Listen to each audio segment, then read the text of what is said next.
ছোট্টবেলায় আমরা দেখতে পেতাম যে কাউন সিসার গাছে ফুলে মধু হয়, সেই মধু। নুসরাত কি খাচ্ছ?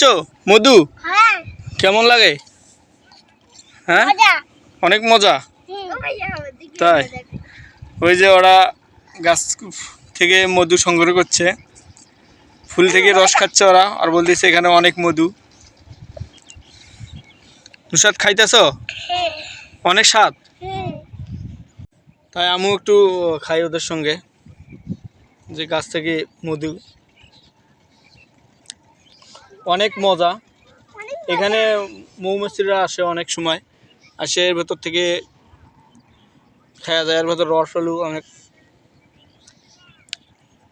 সেই স্বাদ। খাইলেই এর ভেতরে খাইলে অনেক মজা টেস্ট, এবং এবার চিনির থেকেও অতিরিক্ত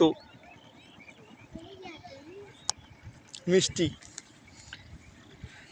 আমরা ছোটবেলায় এই গাছগুলোতে খাইতাম। ছোটবেলা খাইতাম তো, অনেক ছোটবেলার কথা মনে হলে অনেক খারাপ লাগে, যে শৈশবকালে যে পরিমাণ ছিলাম, যেমন ছিলাম, যদি ওই রকম এখন থাকতাম তাহলে অনেকটা ভালো লাগতো। সেই শৈশবকালের দিন শেষ।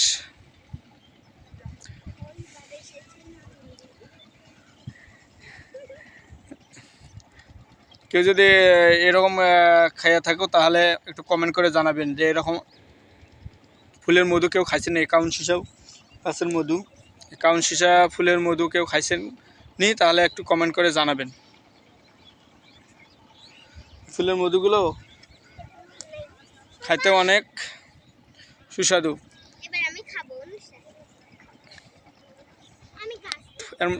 অনেক টেস্ট।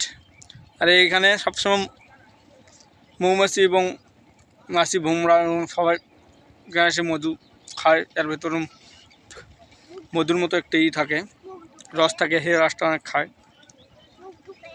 আমরা। অনেক টেস্ট এবং অনেক মিষ্টি।